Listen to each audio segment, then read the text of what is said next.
food adventurers, and welcome to One Bite Foodie Podcast, the show that shares the back-of-house stories of foodies, kitchens, and experiences globally. Here, we're not just tasting, we're unwrapping the stories behind each bite, each texture, and every unexpected twist that lands on our plates. This is where food is more than flavor. It's an experience, a moment, and sometimes an adventure you won't forget. Each episode, we bring you stories from the bold and brilliant foodies on One Bite Foodie.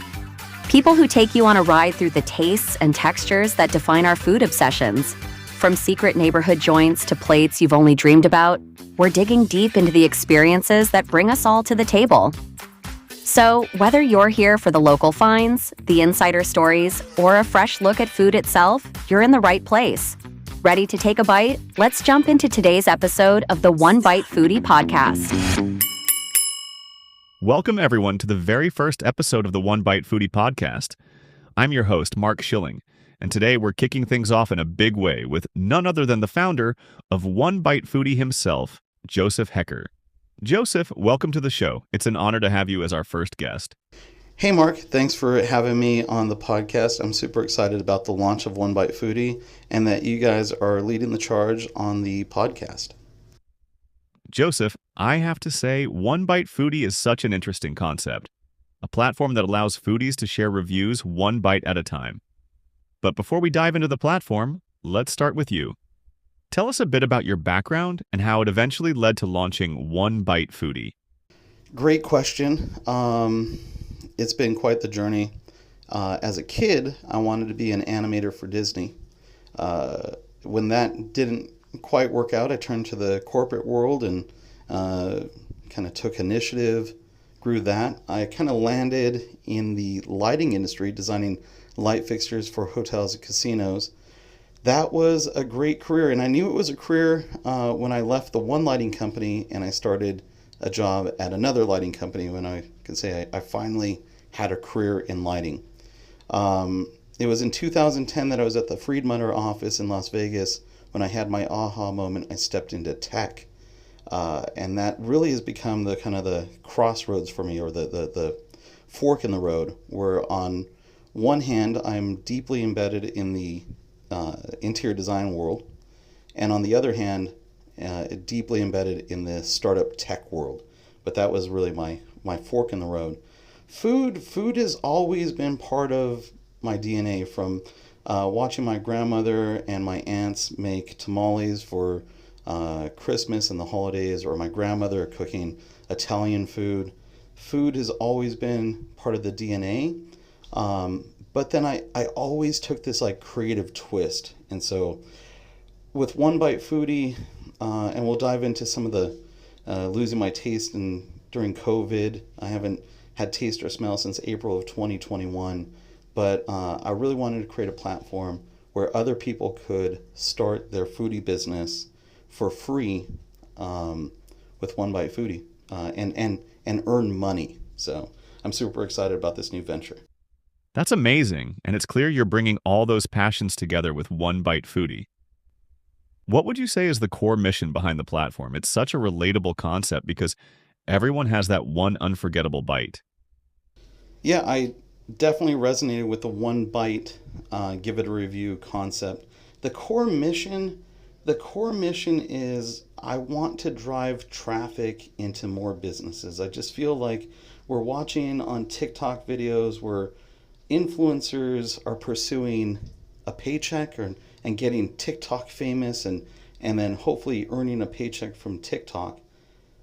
But I think we've lost sight of driving business into local businesses, helping mom and pop shops get people into their restaurant, get their food discovered.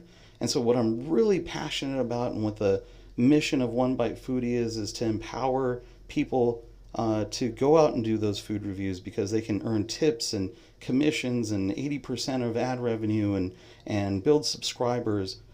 Hopefully we've given enough tools and motivation so that people are fairly compensated. I'd say even greatly compensated for getting out and shouting those local restaurants out to the public and sharing those, so that those local mom and pops can really get the attention that they deserve and hopefully build their dreams. I think this is a win-win-win for everybody. Now let's talk about something very unique to your story. You lost your taste and smell after a bout with COVID in 2021. How did that experience impact you, and what's it been like reviewing food without those senses? Yeah, so I kind of mentioned that at the beginning. I got COVID in April of 2021 after flying some news reporters out to Vegas and putting together a program to help trade shows and the manufacturers at trade shows get the eyeballs that they needed to be able to keep the supply chain alive. Yeah, I was eating a bowl of chili. I got about halfway through and I was exhausted during COVID. I could barely stay awake for half an hour to 45 minutes. And when I woke up, I went to finish the rest of that bowl of chili, and it tasted like sand. It just, all the flavor was gone. And it took me a while to realize that I had lost both taste and smell. And occasionally I'll smell something one time, and then my brain just kind of zaps it. Very rarely do I get two smells. I'll smell that lavender, and then I'll smell it again and think, yes, and then zap, my brain just erases it.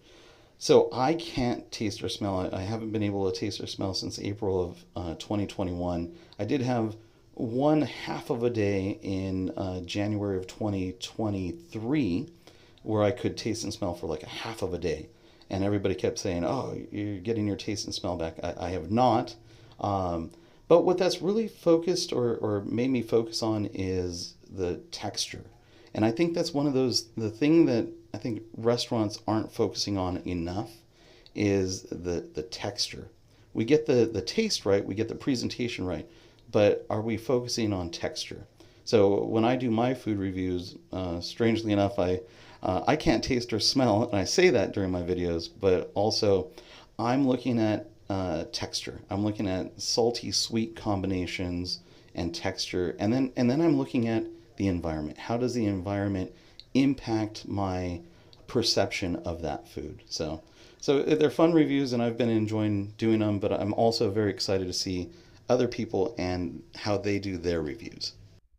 That's fascinating. I think a lot of listeners will find it inspiring that you're diving headfirst into food reviews despite that setback. And that's the spirit of One Bite Foodie too, right? It's built on these personal, real-world experiences. And you've designed it so well for just that. How can people join in and be part of the One Bite Foodie community? Thanks for recognizing that. Right away, the platform was meant to be simple. It was TikTok for food reviews, where people could easily sign up and for free, and they could go to a restaurant tonight, take out their phone, order something on the menu, take one bite, and give it a number between 1 and 10. And that was the simplicity of the platform. I did run into a foodie who had traveled the world with her boyfriend. She had never monetized her food review business. And when I showed her the platform, she said, oh my God, this is wonderful. Let me know when it's ready because I want to sign up. And then she said something that changed kind of the concept for the platform. She said, let me know when it's ready because then I'll launch my website again. And she had always wanted to do a blog for her food review business, and she would then launch her blog. And I thought in that moment, you know what? Why don't we create a platform where a new foodie or an existing foodie can launch their entire business on our platform for free or for a small upcharge? And so that's what we've done. We've introduced articles, podcasts, videos, subscriptions, so people can watch your free or paid videos and content. So we really wanted to create a platform where you could launch and run your food review business right from One Bite Foodie. That sounds amazing, Joseph. And it's just so exciting to think about how the community will grow. Before we wrap up, is there anything you want to say to the listeners as we launch this first episode? Thanks for giving me the opportunity to be on our first podcast, and thank you guys again for leading the charge on this one. My message to people is enjoy the moment. I know TikTok, it's very easy to get caught up in this, like you're gonna get to 1 million followers and you're gonna make millions of dollars off of TikTok and you're gonna be TikTok famous. That is hopefully not the goal for One Bite Foodie. For One Bite Foodie, if I could wish this for people, it's go to a place you haven't tried. Go find that hole in the wall place that isn't on all the food review apps, and invite a friend. Go sit down for a meal. Try something you haven't had. Order an extra drink that the owner is proud of. Stick around for dessert. Say hi to the person at the table next to you. Food should be an opportunity to connect with each other. Don't dart out when the bill comes. Stick around, order a couple extra glasses of water, and just enjoy the moment. Food is a great opportunity to connect with each other and build community. So don't do it alone. Don't run off to a spot and do your review and then duck out. Stick around. Learn the story of the owner. Add that to your private content. Interview them. Go see how they make the food in the kitchen. Go talk to some of the people at the restaurant and make a friend while you're at it.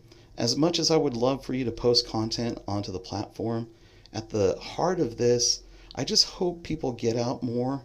They highlight some of those businesses, and I hope that you enjoy what you do. So if I had one wish for everybody as they come onto One Bite Foodie, it's not about the food reviews, it's about the moment. So breathe in the moment, taste the food, enjoy the conversation even more. Joseph, thank you so much for sharing your story and vision with us today. It's been a pleasure, and I know I speak for all our listeners when I say we're excited to see where One Bite Foodie goes. And to everyone listening, don't forget to check us out on One Bite Foodie and stay tuned for more inspiring stories and delicious bites. Until next time, keep exploring, keep sharing, and keep those taste buds ready. Thanks for tuning in to today's episode of the One Bite Foodie Podcast. We hope you're leaving with a few new ideas and maybe a craving or two. If you enjoyed this episode, don't forget to leave a comment, give us a follow on One Bite Foodie, and subscribe wherever you get your podcasts for all the latest bites and stories. All right, here's a question for you. What's the most surprising dish you've ever tried, and where did you have it?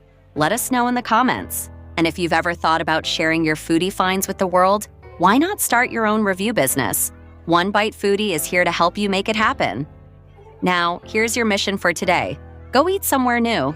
Invite a friend you haven't caught up with in a while and ask the person at the next table what they're ordering. Try the house favorite, order a drink you've never tasted before, and definitely don't skip dessert. Stick around longer than you normally would. Soak up the conversation. Food isn't just about filling up. It's about connecting, sharing, and making memories. So go, share the experience, and keep the love of food alive. Until next time, stay curious and keep those taste buds ready.